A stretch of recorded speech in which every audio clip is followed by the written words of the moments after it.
So the text I have tonight, as I was teaching Mahayana some many years ago, maybe 20 years ago, I was reading lots and lots of this kind of literature at a time when I was a better reader, more disciplined reader than I am now. And so I was absorbing all of this. And then I was also, with my practice, I was meditating a lot. So I was on retreat and such. And so I was able to start sort of, as I do with other kinds of literature, you're able to kind of compose it after a while. It's sort of like music. If you sit around and listen to, 500 blues records and you're a guitarist, you're going to be able to start playing blues. You can pick out the pieces and so forth and so on. So it's sort of like that. You learn a particular musical style. But here it's a poetic or a liturgical style, to be precise. So this is my original Prajnaparamita, which shows that even a tradition that ended in 800 AD can still have some fresh material added to it.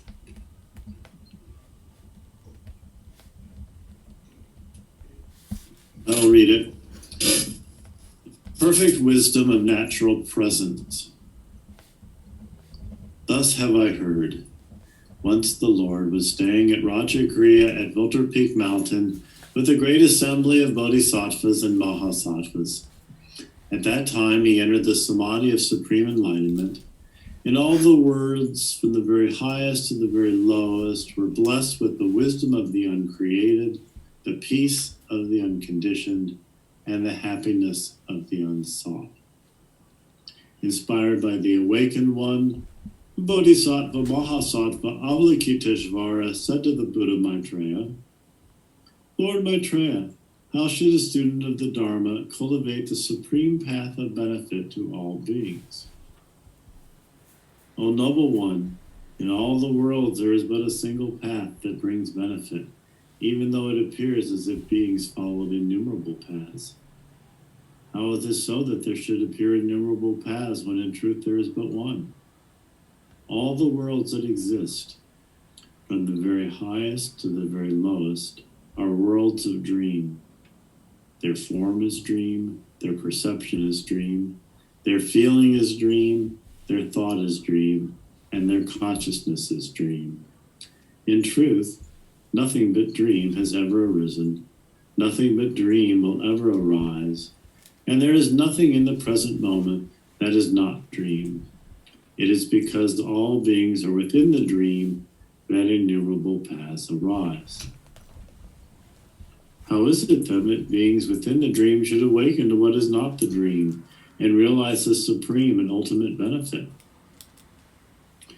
The noble Aryan who would awaken from dream must follow the path of wisdom, the single path which gives rise to all other paths. He must cultivate the virtue of wisdom, the single virtue which gives rise to all other virtues, and he must recover the grace of wisdom, the single blessing which gives rise to all other blessings. For this perfect wisdom is the boundless, non-dual, inconceivable, single taste of emptiness, brilliant and undifferentiated. How then should this single path be cultivated?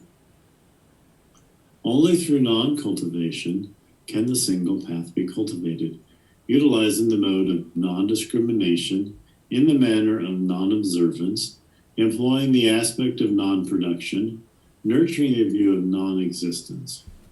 This is how a noble Aryan who would awaken from the dream should cultivate the single path of wisdom.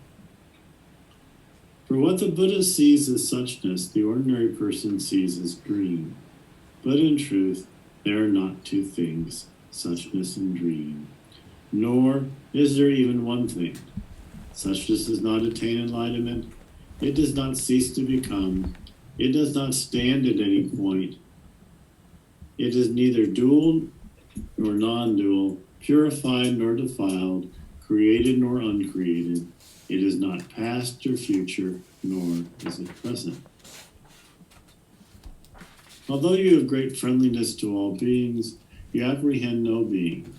Although you have vowed to lead them all to nirvana, you are inclined toward no being. And although you course in the way for the sake of all beings, you have done so by way of non-observance. For no beings can be liberated because no beings exist, and no dharma can be apprehended because no dharma has ever existed. Where does the realm of beings lie then? It lies with the uncreated and unconditioned. How far does it extend? It extends as far as suchness. For what does one find support then? When one is not supported anywhere, just that is the support of perfect wisdom. O Avalokiteshvara, perfect wisdom does not arise through discrimination of any dharma. Thus it does not benefit or injure any dharma.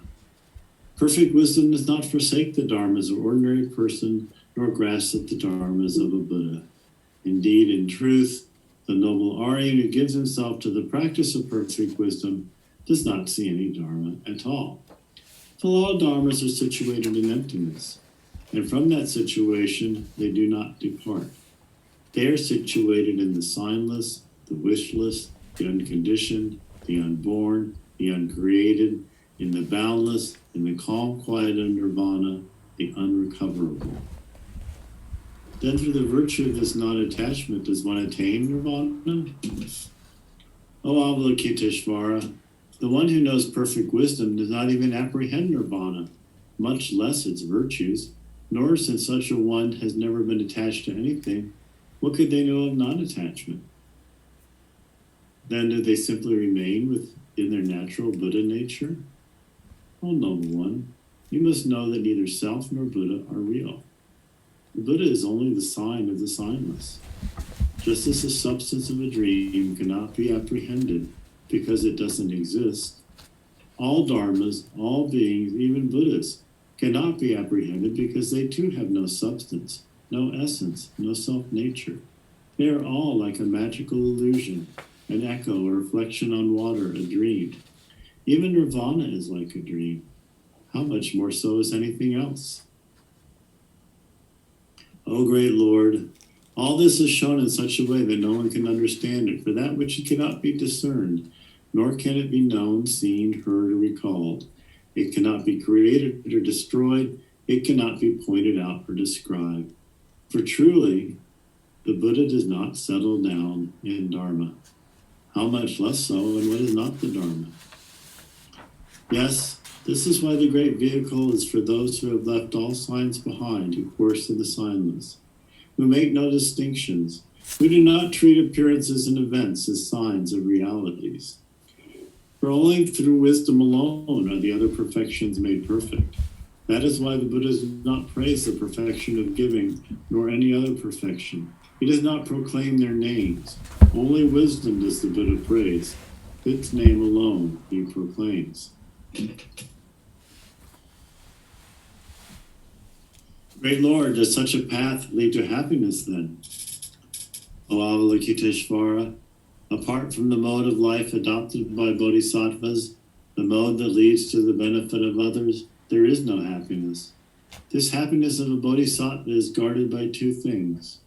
First, she does not abandon any being, and second, she sees all dharmas as dream. For neither bound nor free, a bodhisattva will win a knowledge of all modes which are neither bound nor free. Turn a wheel of dharma which is neither bound nor free, and lead to nirvana beings who are neither bound nor free. It is through absolute emptiness that the bodhisattvas practicing the benevolence of perfect wisdom cleanse the road to the knowledge of all modes.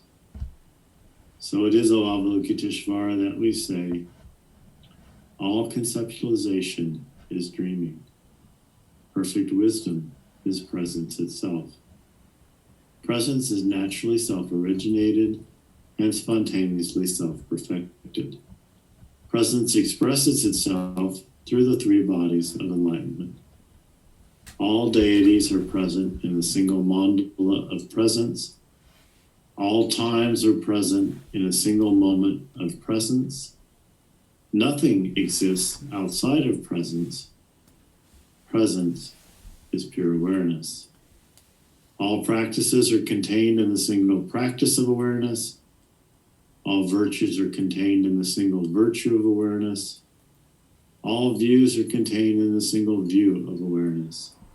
And wisdom and awareness are inseparable.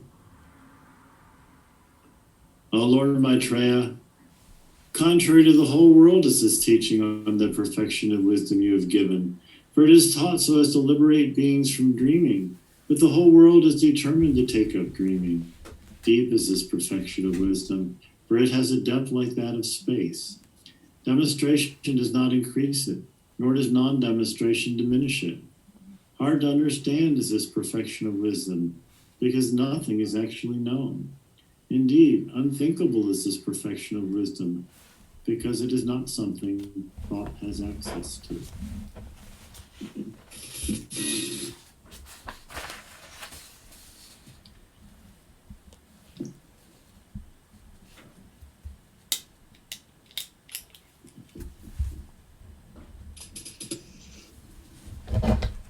So that was my Prajnaparamita Sutra. It sort of ends abruptly. Apparently, the bottle of wine ran out at that point. Unfortunately, stops their conversation. I won't try and explain it. If you have questions about individual parts of it, please feel free to ask questions. I will note as I'm reading through it, and it's the conversation is between not Avalokiteshvara and the Subhuti, as in the Heart Sutra. The Subhuti represents Abhidharma, and Avalokiteshvara represents the Mahayana. But here, Maitreya is going to actually answer Avalokiteshvara's questions. And obviously, I wrote this under a Yogacaran influence, because Maitreya is the premier deity of the Yogacara. So even though the Prajnaparamita is, in the early days was good, Maitreya has to still discuss some of the finer points here with Avalokiteshvara. So we've had a shift in speakers here. And so Maitreya basically summarizes the many of the ideas that are contained in the Prajnaparamita. It's I use a lot of the language that's in the Prajnaparamita. One of the things I was thinking of doing was to give to go through the Diamond Sutra, which is a very famous Prajnaparamita Sutra. But the Diamond Sutra has one idea, and that idea, I got it down into one paragraph. So I decided that if I could put it in one paragraph, we didn't have to read the whole Diamond Sutra. And that paragraph is of the type here where at one point Avalokiteshvara on page 1 says, "How then should this single path be cultivated?" And Maitreya answers, "Only through non-cultivation can the single path be cultivated, utilizing the mode of non-discrimination in the manner of non-observance in the aspect of non-production, nurturing the view of non-existence." So this is the idea that the Diamond Sutra takes for 500 lines, and that is this, like the Heart Sutra, it's not this, it's not that. So, how should the path be cultivated? It should be cultivated by non-cultivation. So this is what we call apophatic language. Apophatic means inexpressible, essentially. So when you're talking about things that are inexpressible, you can't make statements about them, because if you could make a statement, it wouldn't be inexpressible. You just made a statement about it. So truly, things that are truly inexpressible, ineffable, beyond words, you have to sort of make contradictory types of statements. And so you make an affirmation and then you negate that affirmation, or you make a negation and then you affirm that. So it's that back and forth that kind of leaves, it's just sort of points that to this idea of ineffability. So when Avalokiteshvara asks, well, how should the single path be cultivated? It's obviously a completely conceptual question. The idea that there's a path is conceptual. The idea that a path should be cultivated is another idea, concept. So here, since the path is just to wake up on the spot spontaneously, the answer is, well, you cultivate it by doing no cultivation. You just wake up. Using the mode of non-discrimination, just wake up. In the manner of non-observance, just wake up. So part of it is to throw the conceptual mind off. That with this paradoxical language creates a space in which this higher wisdom, this higher non-conceptual wisdom, this higher non-ideational wisdom can spontaneously just be present. So that's the idea, and that's the general theme of the Diamond Sutra. It's very famous for its, and also this whole idea like, well, does the Bodhisattva have an idea of a Bodhisattva? No, of course the Bodhisattva doesn't have an idea of a Bodhisattva. He can't have an idea of a Bodhisattva, or he wouldn't be a Bodhisattva. They don't have ideas, they're beyond ideas. So all of the categories in the Mahayana are taught so that you can then throw them out. But you have to teach them, and then you can throw them out. You can't just throw them out without ever teaching it. That would be the Kansas Dharma, where you just never explain anything, and it's not because you're enlightened, it's just because you had too much sun in your face. It's, renders you inarticulate, which is not the idea. The inarticulate and the ineffable are two different things. You can attempt an articulation of the ineffable. Articulate people can never articulate the ineffable, but they can articulate a lot of things that surround the ineffable. Inarticulate people can articulate nothing. So there's a difference. So any comments, questions?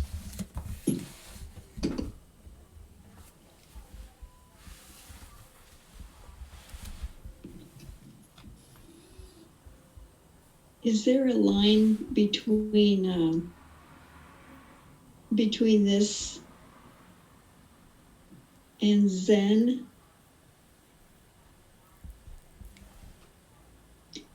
Well, Zen and Dzogchen and Prajnaparamita are all they're wisdom teachings. In wisdom, Prajnaparamita is the feminine deity of wisdom, but the masculine deity of wisdom is Manjushri. And Manjushri has a sword, and that sword is cutting through conceptualization, cutting through the duality that conceptualization always entails. So Prajnaparamita, Zen, and Dzogchen all make liberal use of the sword. Mm. Whereas Abhidharma and Yogacara are like, jungle gardens. Make liberal use of the fertilizer. Different nourishment, different kind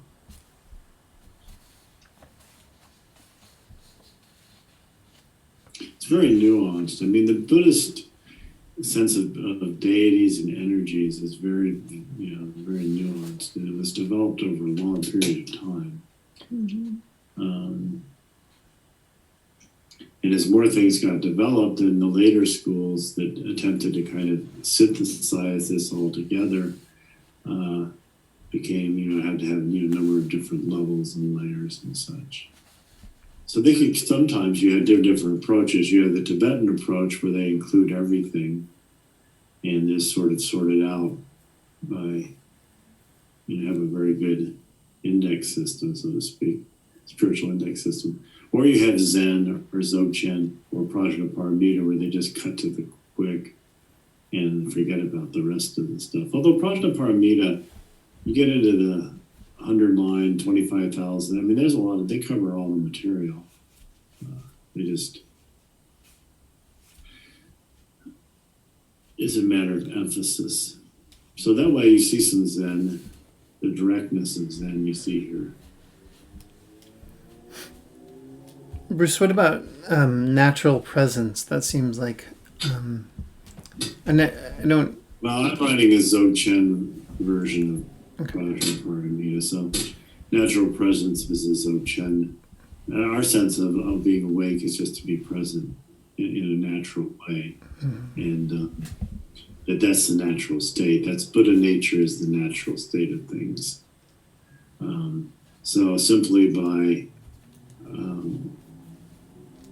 resting in that, resting our minds in that non-conceptual, aware, present moment, that's perfect wisdom. And in fact, the last part of it, where the sutra builds with kind of various Prajnaparamita kinds of tropes and ideas and discussions, and then we get to the end where basically we sort of just have like almost a Dzogchen type of summary. All conceptualization is dreaming.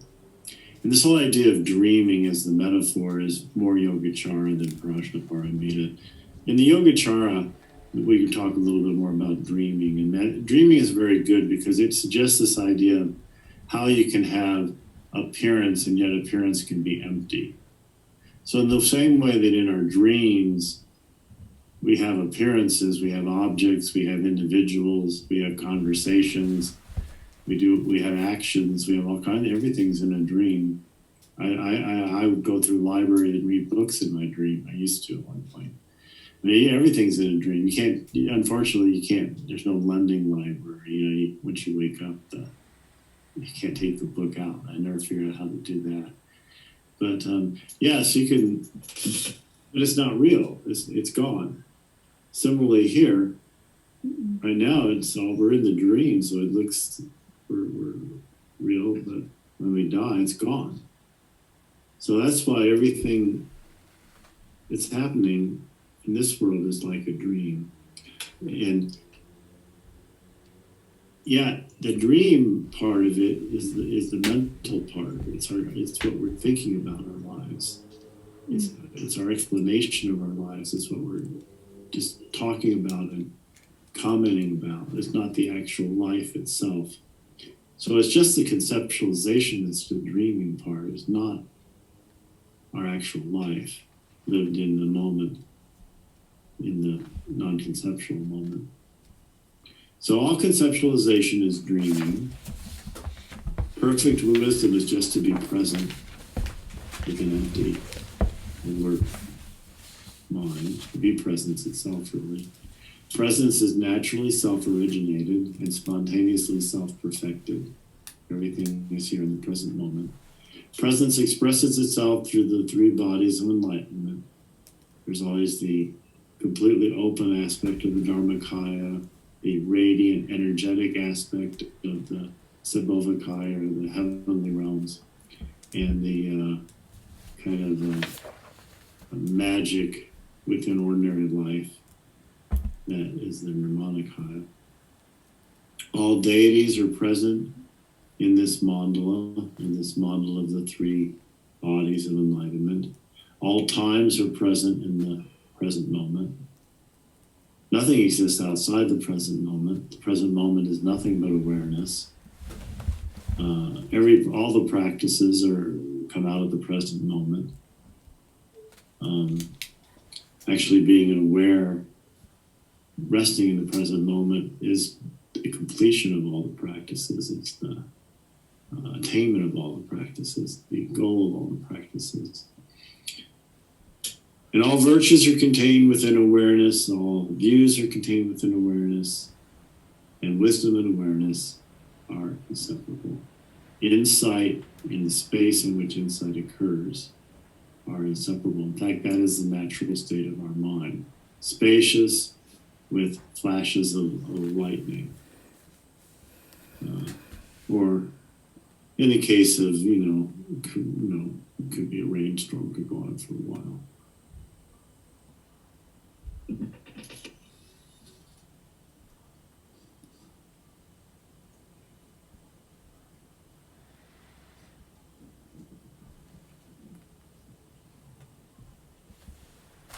Joe, Yeah. are you recording this one? Yes. Yeah. I'm gonna need to listen to this again. Sure. I know. Now this is a text. This one bears all everything I give you bears reading more than once. Absolutely, yeah. Look at it closely. There's stuff in here.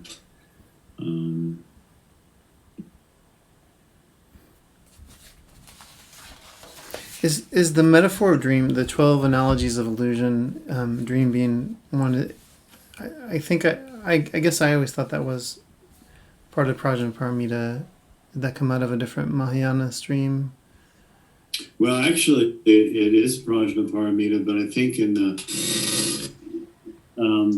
the Yogacharans make more use of it because they're trying to communicate this idea of how things can be real in the moment, even though ultimately they're not real. I see.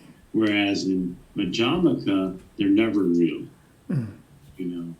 It's all illusion.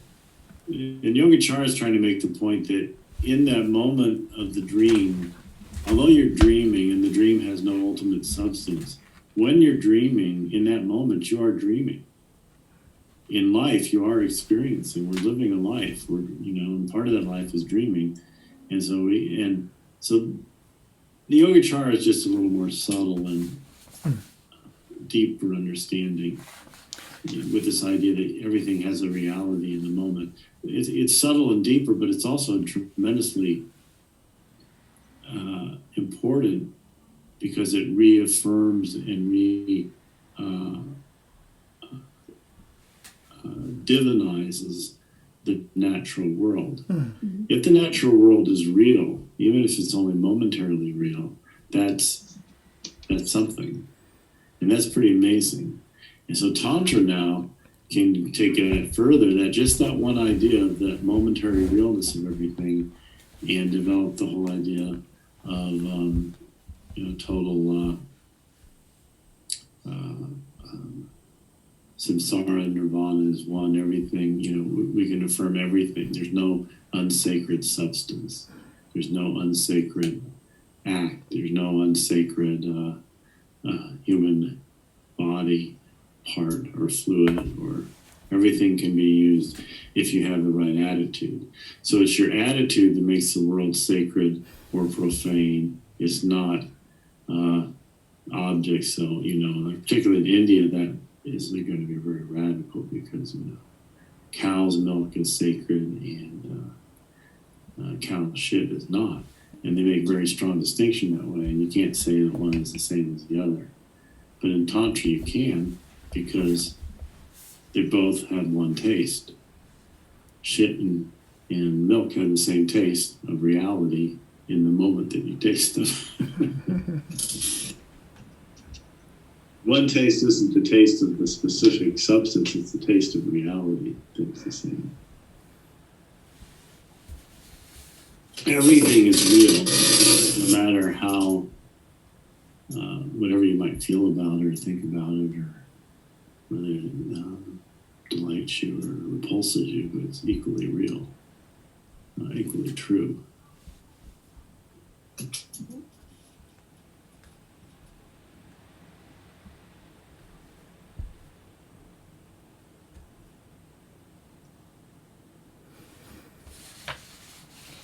Hey, I don't know. This might be.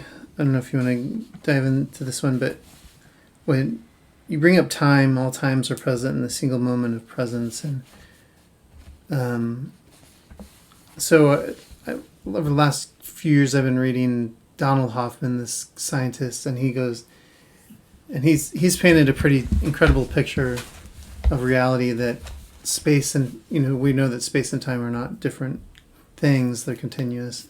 But also that he's saying that consciousness is there's only consciousness. So we have these appearances of the world, and essentially he says space time is a kind of a readout of a more it's a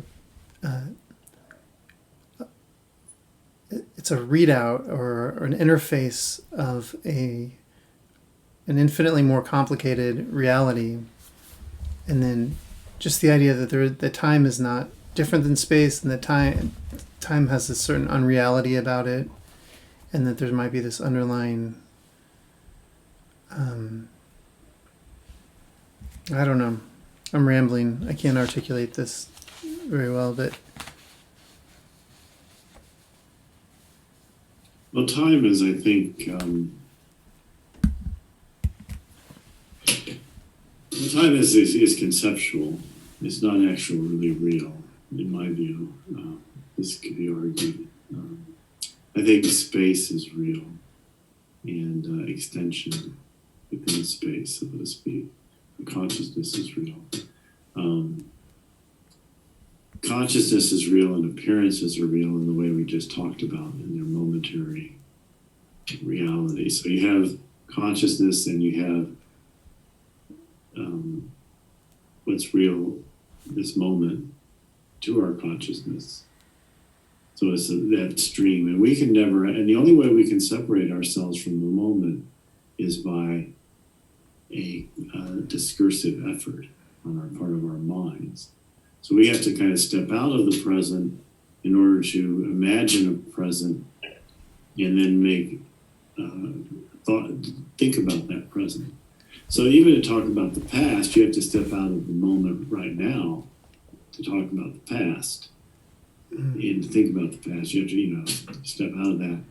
And to talk about the future, you have to step, so the future and the past, and even the idea of the present, all of that is completely conceptual. There's no such thing as time. I mean, really, there's no such thing actually as space either, because it's just here. It doesn't actually. That's even a concept. So maybe there isn't even anything at all, just consciousness. just dreaming. Then you can't be conscious either, because if it's the only thing there is, then there's no point in even saying that it's something or not. So this way, you become inarticulate in a good way.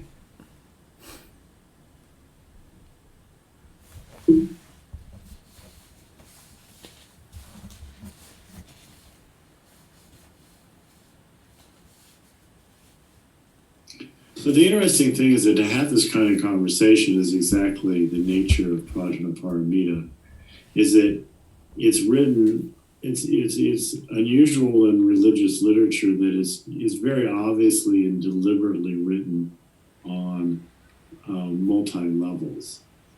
So this idea that it's trying to, talk to you one way and talk to you another way, and it's taking its inspiration from the non-dual level of wondrous apprehension of reality, or just resting in awareness. And then it's going into the level of words and what you can say with words and what you can say in terms of doctrine. And so it's making interesting statements, and it's trying to so it's talking about the doctrine and saying things about that, but it's also continually referencing itself against the absolute inexpressible. And that's what gives it kind of its interesting character. And it makes it a very subtle religious text.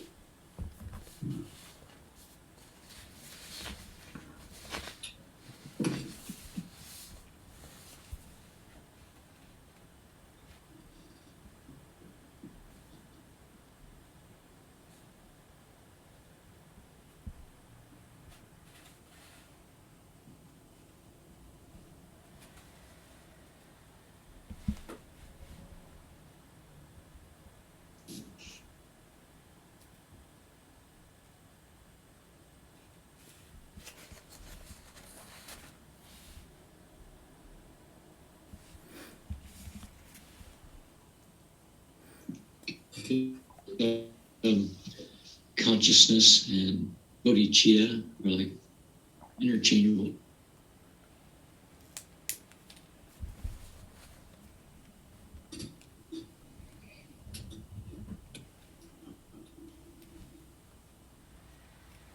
Bodhicitta, awakened heart.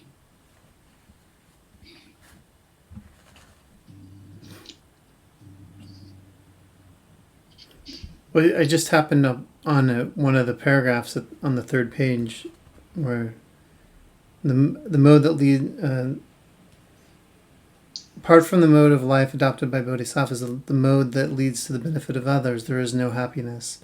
The happiness of a bodhisattva is guarded by two things. First, she does not abandon any being. Second, she sees all dharmas as dream. That seems like bodhicitta, never abandoning any being. Well, in the way we usually talk about it, consciousness is like space. Again, we just use the space metaphor because that's actually how it is. So space is consciousness, and then within that, the space of consciousness, which is always present. Wisdom arises, and compassion arises. So the awakened heart, the bodhicitta is the compassion. It's the wisdom and the compassion sort of both arising within space. And the compassion, that is that mode that leads to the benefit of others. And not abandoning any being, that is the compassion part of it, as Joe pointed out. And seeing all dharmas as dream is the wisdom part. So even though everything is a dream, we don't abandon anyone. And when I say we don't abandon anyone, there's just a sense of openness that we're open to someone. We're not. One doesn't write anyone off totally. Now there may be necessity to separate yourself from certain individuals, but that doesn't quite. That's a very rare thing. Generally, this idea of not abandoning, it's the essence of the bodhisattva, is that no person is too wicked or insignificant. They all have Buddha nature. Even our great 3-year-old baby president, he just needs to be taken and put somewhere out of public eye for the rest of his life. But other than that, we don't have to abandon him. He can still be fed once in a while.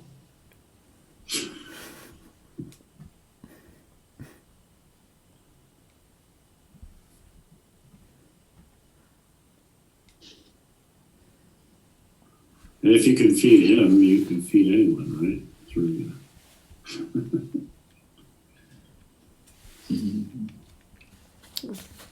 Just don't give him a microphone anymore. We should just gotta cut the mic. Mike. Time's up. Bruce, I have an annoying question. I'm always thrown off by the word Aryan and in there, and I know it's Yeah, that's a bit of an archaic phrase. Again, when I wrote this, as I said, I was using traditional language. Part of being a good literary forger or artist is that you have to immerse yourself in the language. And that's the words that they like to use, this idea of the Aryan. Yeah. Obviously now, in, Aryan nation has kind of corrupted that poor word, but it's a dispute whether or not you use words that are corrupted by other people or not. I mean, for example, generally we don't. Well, in this case, is the Aryan referring to an ancient person from the steppes? That's a name for a noble person. A noble person, okay.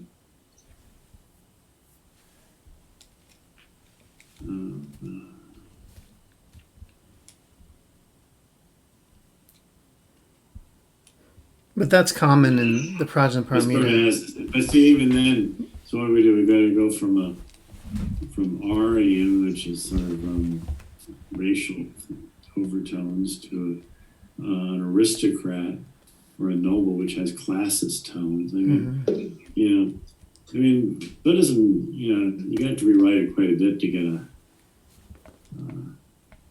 nice, safe, classless, sexless. You could say noble It could be person. done, though. It could be done. Yeah. And then, the Aryan word is probably one that can get retired at some point. Next time I rewrite it all. Hey, Bruce. I also find myself removing directional stuff, because saying that the pure realm of lovely to behold arises in the east is actually really confusing to me. Yeah, well, that's very traditional. I don't know if I can change the location of the Pure Land. That's goes beyond my editorial license. Oh, okay. Well, I mean, no worries. Amitabha has a Pure Land in the west. Other deities have Pure Lands in other places. Well, I kind of figured it's all happening simultaneously around us anyway. So, of course, right. So what does this direction? Pure Land is in your heart. Is actually where Pure Lands live.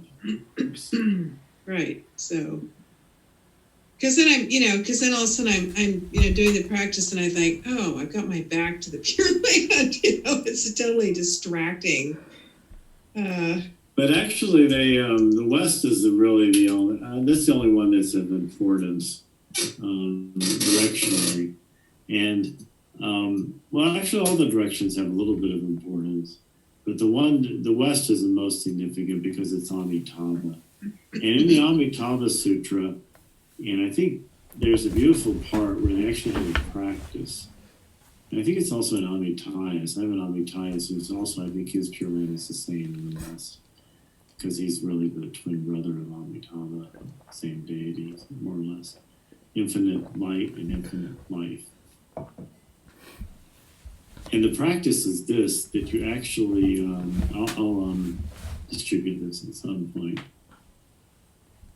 You go out at night when the sun is setting and you watch the sunset and you hold that image. And then you use that image to actually see the Pure Land. The kind of visualization of the Pure Land that takes place using the sun as the starting point. Although as I read through this, it occurred to me that generally you're not supposed to stare that long, even at a setting sun. So you might have to adjust it for modern ophthalmological standards. But it's an interesting idea. I have tried that practice. Generally, I wait till the sun is set, and then you have to catch it. You catch it just at the right time.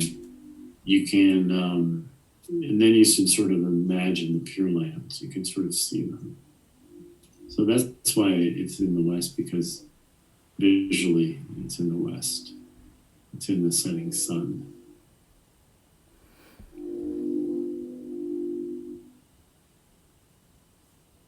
For that particular one.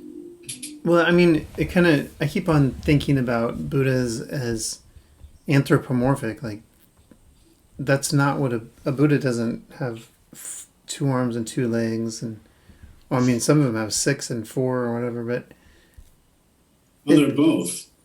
I mean, in a sense, they take form.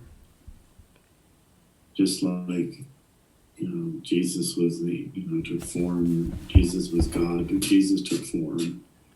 And the idea of taking form would be incarnate, where the Buddhas show up as Buddhas and they take a certain form, and Jesus takes a certain form, and anyone who's from a divine realm takes a form when they come to this realm, because this is the form realm.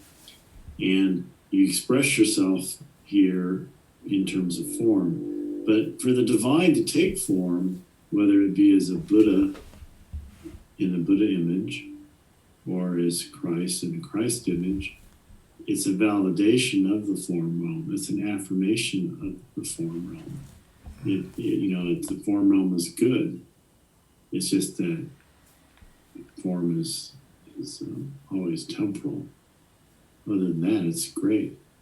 In fact, it's better for being temporal. It's fresher that way. But we have become, habituated to non-temporalness, and that is what we have to overcome. Is our trying to make an eternal home in what is just a moment by moment life.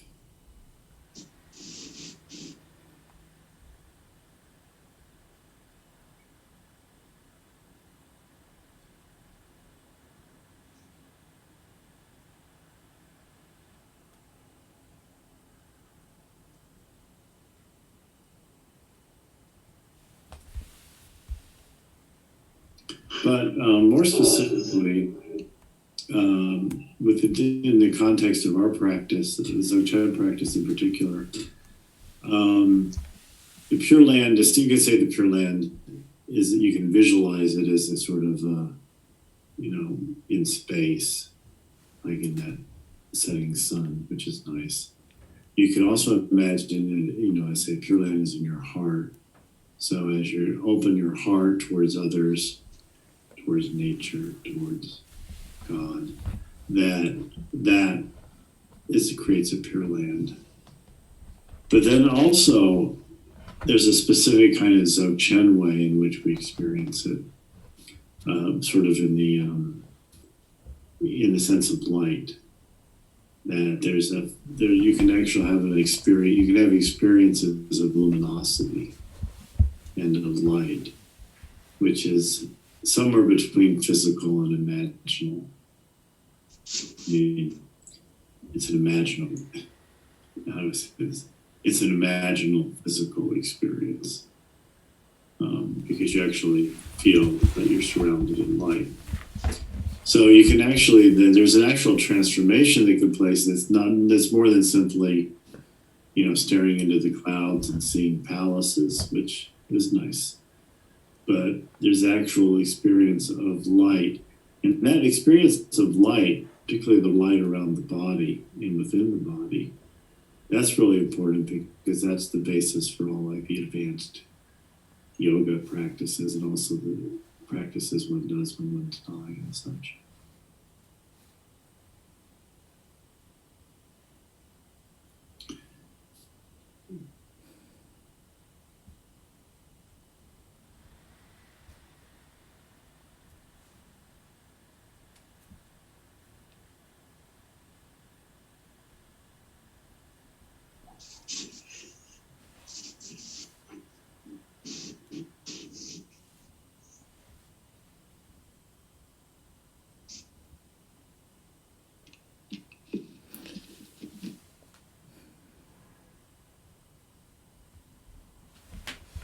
Is everybody doing okay with the staying at home stuff?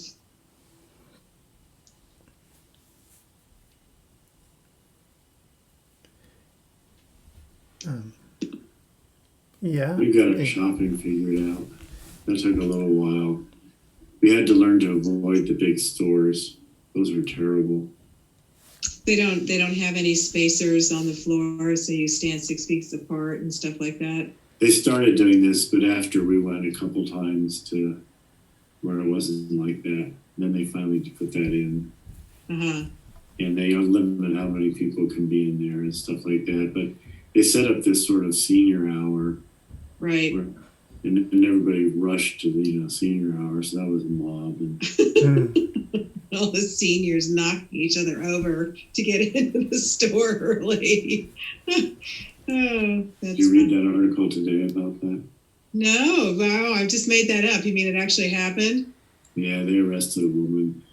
They were supposedly 6 feet apart, and I think one of the women, it was in a nursing home or something, and one of the women, they're a little unsteady on their feet in those nursing homes, and she was a little unsteady, and she reached for the IV stand of the woman next to her, and the woman next to her got, upset that she had violated her distance and knocked her over, and she hit her head and died. Oh my And God. they arrested the woman for manslaughter. Oh my God. One of those cheerful coronavirus stories. That's, I should really stop reading, actually. yeah, worst possible outcome for something silly. Good grief. Diane, how are you doing? Last time we talked, you or said you didn't know what was going to happen with your practice, or if you'd keep. But Well, yeah. I intend to go back to practice, but I'm shut down. I supposedly I was told by my loan officer that I was approved for one of those paycheck protection policies as part of that $1 billion package that they're trying to give out to small businesses that pays me to stay home for 2 months as part of the process of keeping people. Now, I'm not quite sure how that's going to play out, because at the end of April, Missouri right now, we're probably going to, our angle is still like this in terms of our numbers going up. Mm-hmm. So I think if the staying at home is going to make a difference, I think it's going to peak like next week, and then start to go down. And I don't know if another 2 weeks after that is long enough time.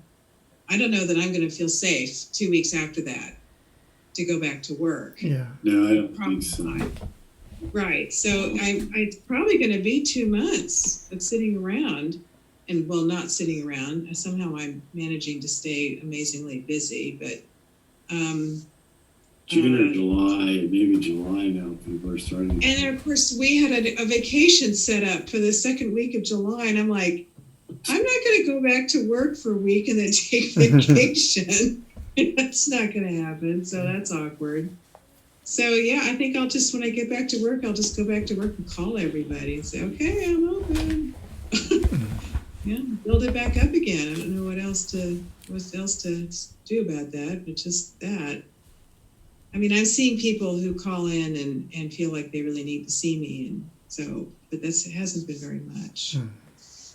So I'm available if somebody's really really needs to see me. We just wear masks and stuff. So yeah, I have this whole protocol thing worked out. So Yes. how about you, Joe? You're not working, right? And you're not working for the rest of the year. Didn't they just cancel schools? They canceled school, but we're working from home, and somehow our tasks have piled up. So now we're even busier. Like that, on Monday, I had to stay up till midnight to complete a task deadline for Tuesday morning. And Wow. so all the teachers are doing Google Classrooms, and in normal school we would go visit classrooms a little bit. Now we're expected to visit every teacher for math and English language arts every week, which turns out to be and over 100 things we've got to monitor. And this is just brand new work, and I don't know how effective it is in actually making a difference, and it doesn't seem Right. effective, but we got to do it, and so more busy. So no rest for you. You're working more. Yeah.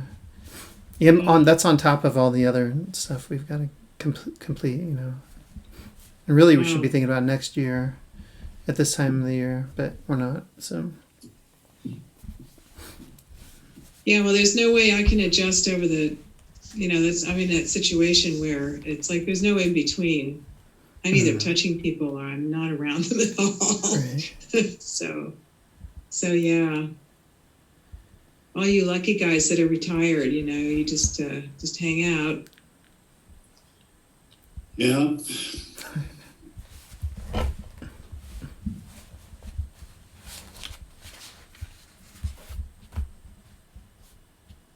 Yeah, it's nice. The checks show up in the bank account anyway every month. There you go. Yeah.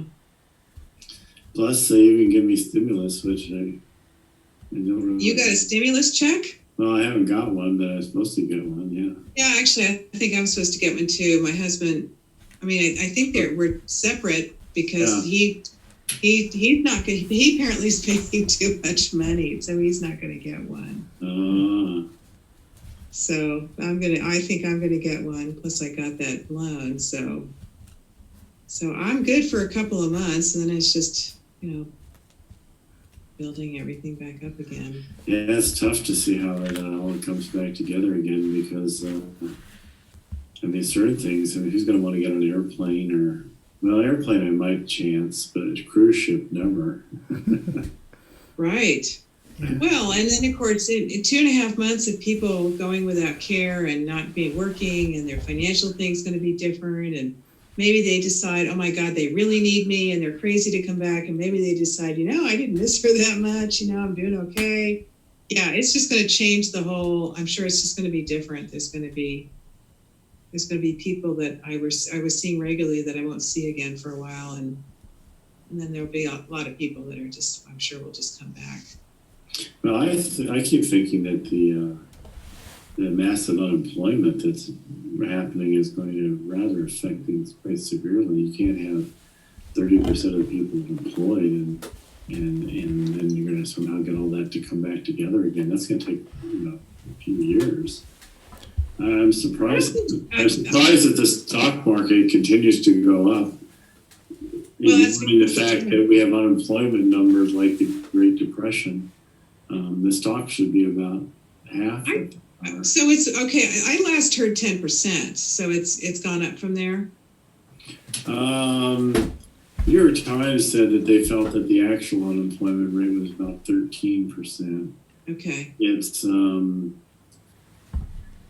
but if businesses survive, a whole lot of these people will just turn around and go back to work. I mean, all the restaurants and the bars and we'll see. If they survive, I don't see why they some wouldn't. will and some won't. That's true. That's the big if. Just like and similarly with individuals too. I mean, some of those jobs won't come back, and they're going to hire slow and see how business is. And it's not going to it's not like even if a restaurant opens, they're going to be skeleton staffed. Oh, I guess you're right. I mean, they can't crowd people in. I mean, that's true because people are still going to be a little antsy. Well, I think there's a concern of a second wave or even a third wave. I heard. Right. But there's certain things that we have. Like, for example, I want to get some air conditioners replaced. We can't do that in Michigan right now because it's not an emergency. I just wanted they're old. I want them replaced. And they're not taking that kind of work until after the. Because we actually just had our air conditioner guy come in and check out our air conditioner. They're still buzzing around. That's why your numbers are going up. Ours are leveling off. Well, we checked. They checked their temperature. He wore a mask. He had little booties on. According to the CDC, if no one has symptoms and everyone's wearing a mask, you have a really low chance of catching it. Who knows? Whatever. So.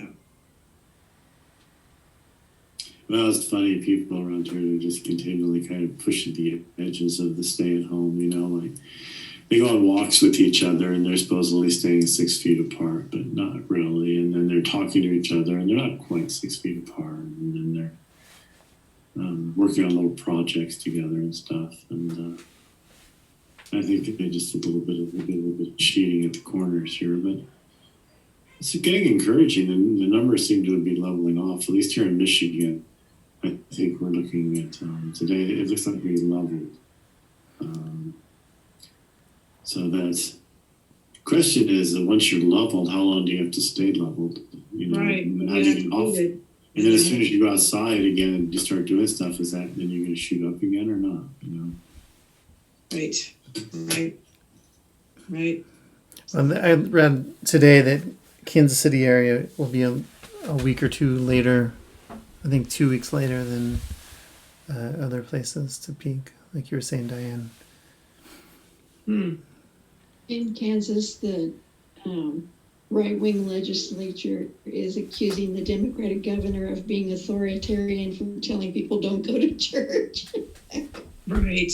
I know. I saw that. Stupid people. It's like most of the churches are closed. I don't care. Go to church and kiss each other's feet all. Well, and it was like, Your well, life. I mean, they're just making a recommendation. Yeah, it was really silly. That's their, Silly stuff. that's their modus operandi, silliness. Silly. Yeah. It's funny. Yeah. Well, I haven't had a break like this in 37 years of working. It's actually kind of nice. I I haven't stayed at home this long ever, except if I was ill. We'll see what it's like after, a month or two. Who knows? I might be crazy to get back to work. You can explore the other sides of yourself and your life besides. Oh, goody. Yeah, I did that in the 20s. Time to read. I have explored. Time for an update. Yeah, let's reboot. I'm hoping I'm doing a reboot. Well, thank you all for joining us, and Thank we'll you. do Sunday morning again, 7 a.m. your time. So you do two on Sunday. On One at Sunday, 7 and one at 12. 7 a.m. and 12. We'll do 2 on Sunday, and then we'll do next Thursday, and then And that's 7 a.m. your time? Our time. your time, 8 Oh, a.m. my my time. time. It's 8 your time. Uh-huh. Okay, 7, 8 our time. Okay. See, when we do things in the morning, I get the break because I can do it an hour later. And when we do things at night, and it's like it's 10:20 now. Right, that's late. That's a little late. Let's Sweet be back a dreams. half hour. Make it from 7:30 to 8:30. Oh, should Well, we? actually, we had it earlier because we had it this late because Joe was having trouble getting home from work. But we could move it. I would be happy moving it up an hour if Or you guys want to move it up. yeah, an hour. Yeah, 7 to 8. Or Yeah, we could do that. Yeah. It was Instead of 8. it was so Phil and I could get kids to bed and help around the house, but we could do that. I think or maybe make it. Let's split the difference. Make it 7:30 to 8:30. we could move it. All right. Well, let's leave it where it is for right now. But when we get together on Sunday, we can chat. Yeah, 7:30 would be good because that's enough time to get dinner eaten and cleaned up, and Yeah, I would like to. That'd be fine. then you wouldn't have to be up so late. Well, Past we'll your check bedtime. with everyone. Well, dedicate merit by this merit. Male attain omniscience, made to May defeat defeat the enemy wrongdoing. From the From the stormy waves of birth, old age, sickness, and death. From the From ocean the of ocean of sorrow. sorrow, bear free all. Thank you, Bruce. Thank you, everybody. You all All live. right, see you Sunday. See you Sunday. Thank you. Bye.